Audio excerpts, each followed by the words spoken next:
Hello, welcome back to Brick Bricks Productions. I'm your host Theo, and today I'm very excited because we have the Indiana Jones fighter plane chase, set number 77012. Comes with three minifigures, of course: Indiana Jones, the man himself, Professor Henry Jones Sr., and a fighter pilot. It's based off of the iconic scene from Indiana Jones and the Last Crusade. Um, and I'm very excited about this because this is the first Indiana Jones set that I'm going to be able to one, own, and three, to actually build myself. Um, and I'm very excited for that because the last Indiana Jones wave or theme was in 2008, 2009, and so I uh, I was not around. Well, I was around. I was alive, but I wasn't into Lego at that point in my life. So I missed out on all those good sets, which are crazy expensive nowadays. So I scooped up all three new Indiana Jones sets, and this is going to be the first one I'm building. Just because that film, I think, Last Crusade is my personal favorite indie film. Um, Pretty much just because of Sean Connery as Indiana's father. Iconic performance. So, gonna get right into it.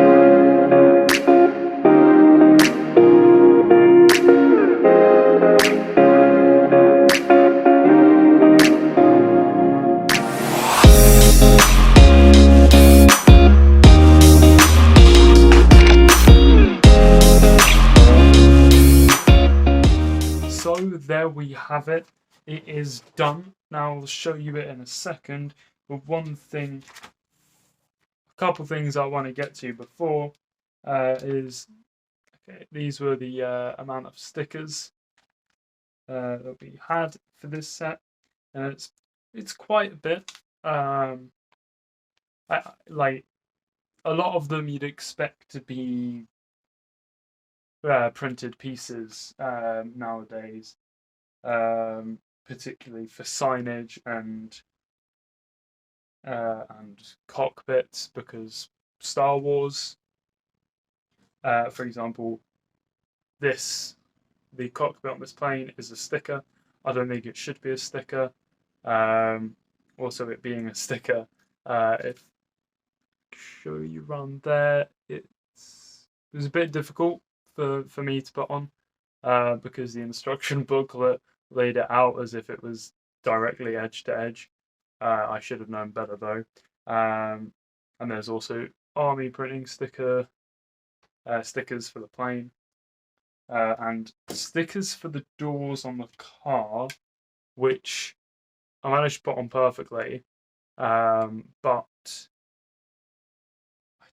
don't I'm not too sure how to feel about that stickers on a car as the doors, because it just takes away the I guess realism of it.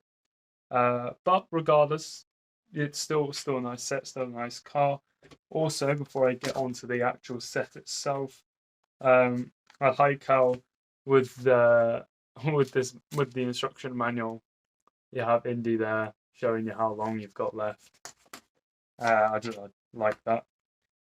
One gripe about this set before we get into the positives and just all around bits.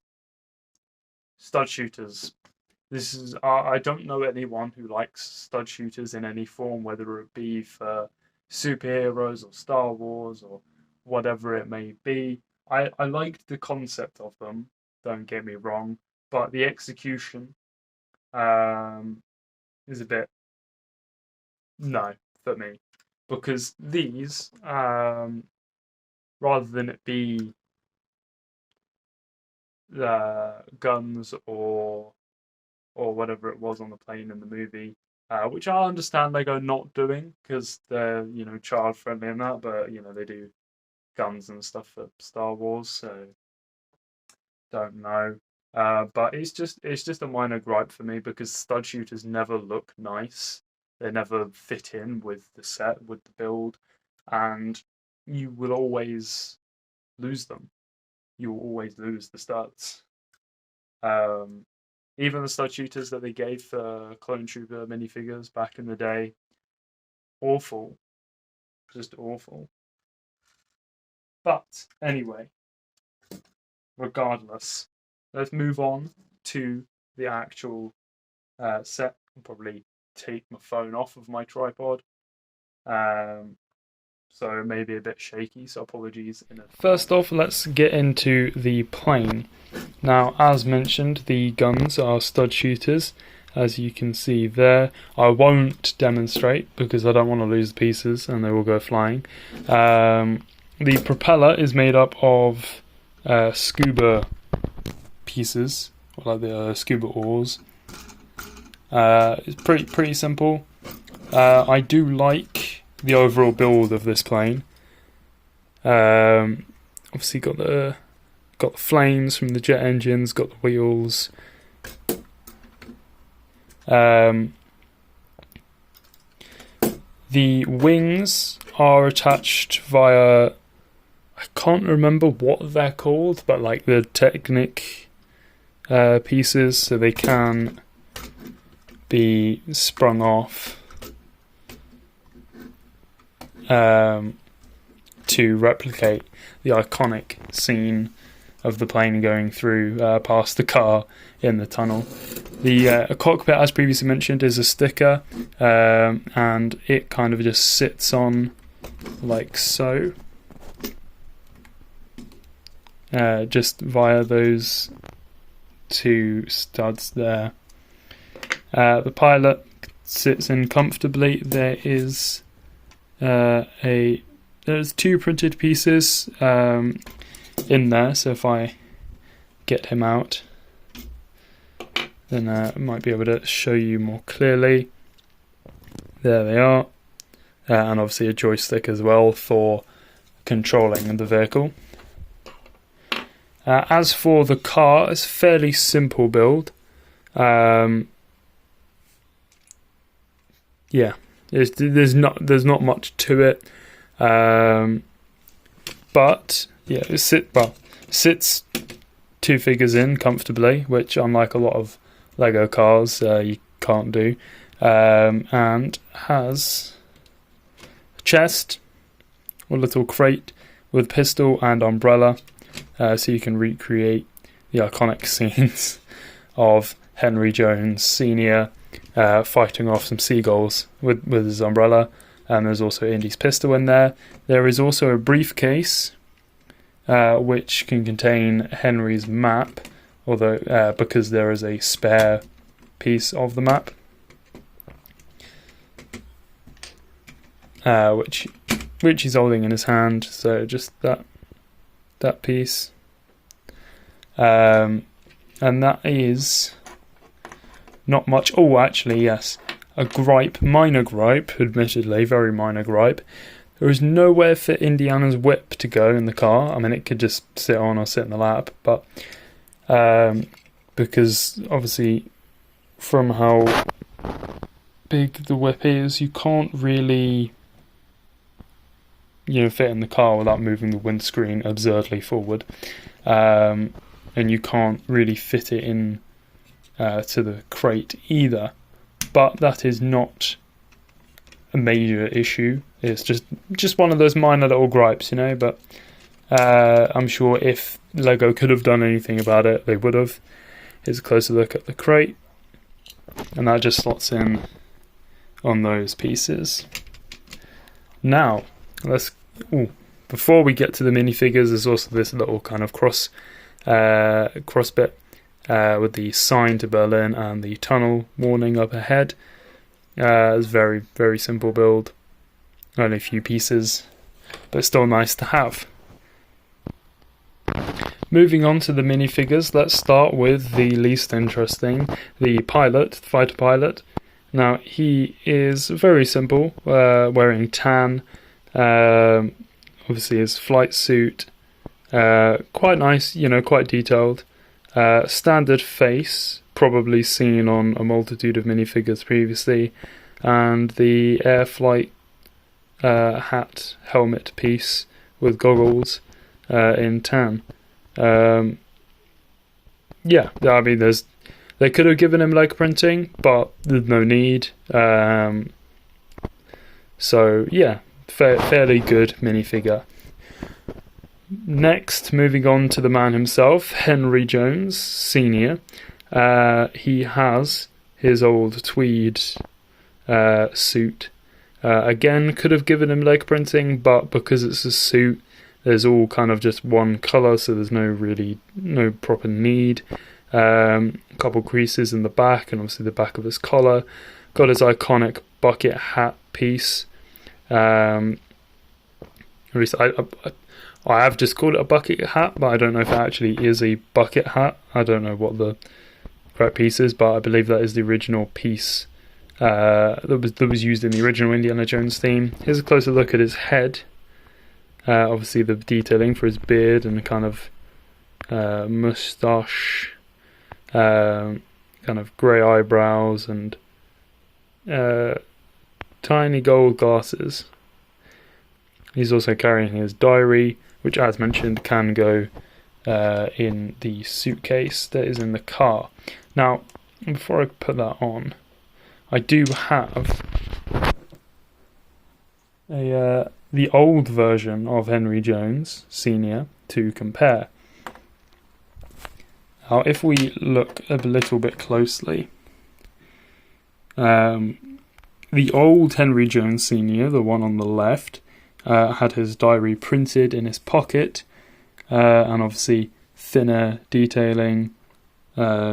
Still quite good as well, may I add, though. Still very good for the year, for the time that he was produced. Even the face printing is still very good for the year that he was produced. I don't have his hat, because I never actually had any Indiana Jones sets. I just had a couple of old minifigures from bundles. That is, yeah. There's obviously, yeah, it's just an updated version. Very good updated version. So yes, let's move on to Indiana. Now this new Indiana Jones figure is very exciting because, as you can see, obviously updated printing anyway, back printing, showing the rest of his jacket. But, as you may have noticed already, his hair, or hat, both. The old one just had a fedora. This one has the fedora with some pretty cool detailing of the little wraparound there, and also dual molded so that he has hair. Other than that, his jacket is fairly similar. Different torso than I was expecting, because he's wearing a tie in this scene. So I'll compare the old Indiana Jones figure with the one from one of the other two sets that have just released, so that it's a more comparable comparison, as they'll have just revised torsos of the older one. The whip is fairly similar. Pretty certain it is anyway. It's a fairly old piece. Yeah. The whip is the same. Obviously, if it ain't broke, don't fix it. There's actually a spare whip as well, which is handy because you would probably lose it. Obviously, nice detailing on the legs, as before with the old one. But what I like about this one is that on that bit of the legs, the hip bit, they've actually printed the belt, which I've just realised they had done before anyway, but it's a lot clearer. One thing I'd like to see one day, though, with Lego is printing on the sides, like here. It would probably be very hard to do, which is probably why they haven't done it. I imagine they've tried, but I just like that for them, the full kind of seamlessness of it. But anyway, let's give a closer look at his face. here we have one of his faces. It is pretty standard, obviously light stubble. It's not really picking up very well on the camera, probably because of light, because his new head, it's so shiny. But yes, got a smirk. But he's also got another face, which seems to be a bemused look, probably to do with when his dad tries to redirect the seagulls into the plane with his umbrella. Let's have a little bit of a closer look at the new hat hair mold. As you can see, it's fairly simple, but it's very cool. I am a fan. I saw some people weren't a fan of this. I would have just been happy just with the new hat. But I like it. It's handy. Yeah, that is it for this set. There we have it, guys. That is fighter plane chase done, completed at 8. That is it done.